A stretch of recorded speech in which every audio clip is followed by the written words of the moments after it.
What's up? I'm John Middlekauff, the host of the 3 and Out podcast, and you can find it below in the description. Also, you're watching this on the Volumes YouTube channel. I need you to subscribe right now, share it with your friends. A lot of different angles here. Let's just start with the Carolina Panthers acquiring Baker Mayfield for, I think, what I read, a 5th-round pick, and he took a $3 million pay cut. The Browns are eating $10 million of it. The Panthers are paying him like $3.5 million.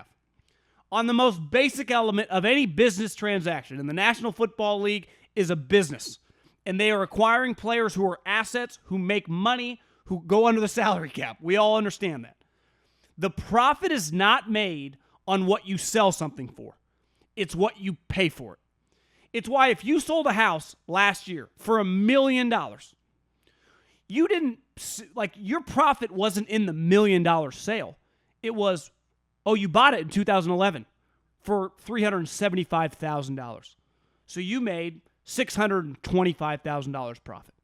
You made that profit because of what you purchased it for, not what you sold it for.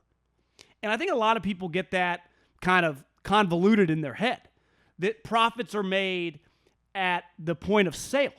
Like right now, we are in a recession, depending on how you define it, whatever. Economic chaos is ensuing. Right? The stock market is I think it had the worst 6 months in like only other 5 times in American history.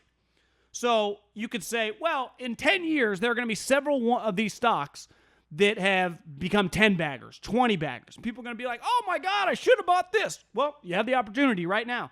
And honestly, it could get worse. So don't be the guy complaining in 5 years, because you can make the purchase on something right now for really cheap. Just a reality. And Baker Mayfield could have been had for nothing. And the entire league has been saying for a long period of time, they didn't think it was worth it. Now, like a lot of the stocks on the stock market, hell, I've been reinvesting a lot over the last 6 months as things have gone down. I'm going to lose some money.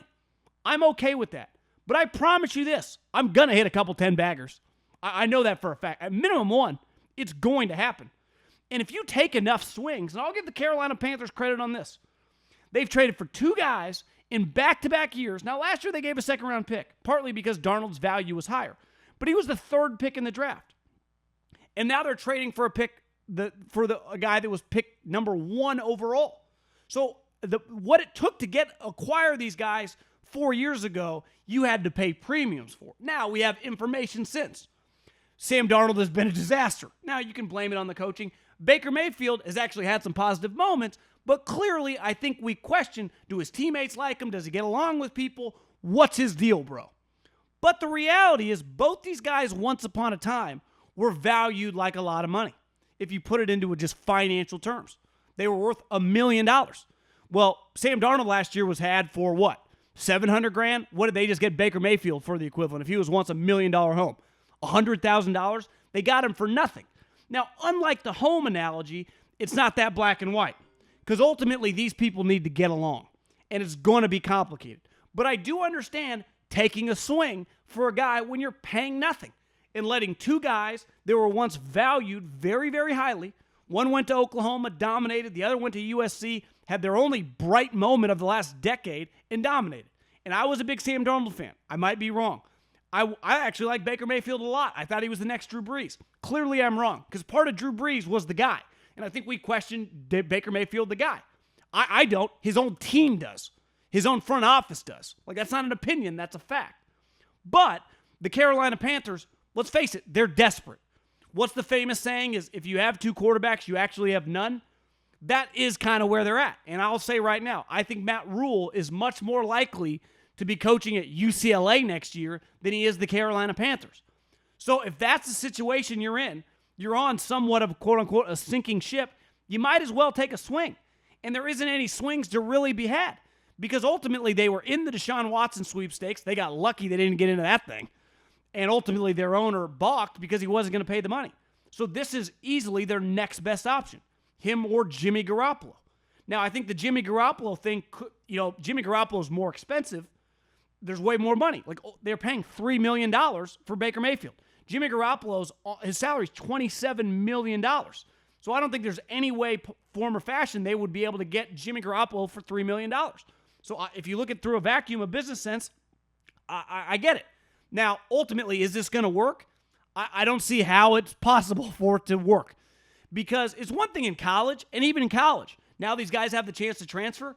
You get two quarterbacks in the same room. One guy wins the job. The other guy immediately quits. He immediately leaves. And we can argue over whether it's right or wrong. It's just the reality of what happens now. When you don't win the job in college football, you immediately transfer. It's why some of these quarterbacks in like 3 or 4 years, we're going to have whole crops of guys that played on 3 teams. It used to happen way less because you had to sit out. Now they don't have to sit out. Now, ultimately, Baker Mayfield or Sam Darnold, if they don't win the job, they're not just going to quit. They're going to be the backup. But it's just neither one of these guys have ever been the backup before. They've both been immediate starters the moment they got in the league. And they both, Baker Mayfield started for 3 years for Lincoln Riley. Sam Darnold started for several years at USC. They've been a starter their entire life. So are they equipped to just transition into that when in their mind, because they are still young, do they believe that they are backups? But, what else do they have to risk? I mean, Matt Rhule's job, he's probably going to get fired anyway. So this was his best option that wasn't going to cost that much money because they don't have that much money or draft picks to play with.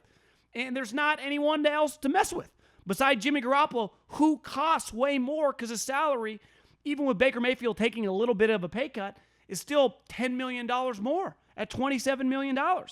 So I think the Browns, if they do strike oil, they will have struck it for very, very cheap. Now, again, with the housing analogy, both these guys' contracts are over because they're in their fifth-year options. So there are more variables here.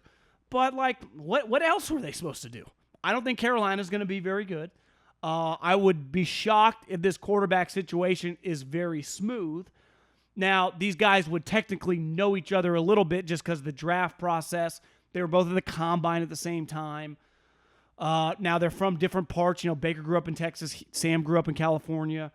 But, I think both these guys have a shitload on the line. Their careers are on the line. Because whoever doesn't win the job, let's face it, is going to be just viewed as a backup quarterback moving forward. And whoever does win the job, if he's not good, the other guy will get a chance to play, and his career will be also viewed as a backup quarterback. So basically, the only way one of these two guys is not viewed as a backup quarterback moving forward is he has to win the job and then play well. Any other outcome is a disaster for really both guys because the other guy's on the bench. So it's just, they paid nothing, and I'm always for taking risks on assets when you don't pay much money.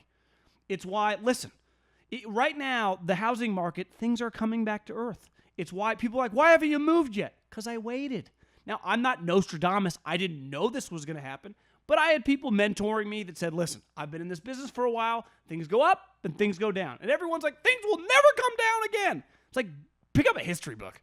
I mean, go to Google. Things go up. Now, are they going to crash like 2008? No. But it's like, if I would have told you a year ago, stop buying stocks, save your money, you'd be like, are you crazy? Up, up, up, up. Hell, I bought into that. Look what happened. Down, down, down, down, down. So I like buying things when they're down in general. Now, of course, to get elite players, you have to pay premiums. You're not, you want to get Kevin Durant, you got to pay a lot of money. You want to get Nick Bosa, you got to pay a lot of money. You want to trade for Khalil Mack, you got to pay a lot of money. But those guys are outliers. Most things go up and they go down. In the quarterback situation, when you're desperate, you got to think, I don't even know if this is thinking outside the box, but you got to do some risky shit because ultimately I would bet against this working. I do not see Sam Darnold and Baker Mayfield being some quarterback tandem. This isn't college football. That's not how it works. And ultimately, I would bet on Matt Rhule. This would be his last season in Carolina. I mean, I don't expect him to be some long-term guy there. Now, we'll see. The NFC a little more open now. But, yeah, I'll be shocked. It'll be a lot of pressure on both these two guys to kind of get along and figure it out while competing. It's just a tough situation. Thanks for watching 3 and Out. You can check out the podcast below in the description. And make sure you subscribe right now to the Volumes YouTube channel.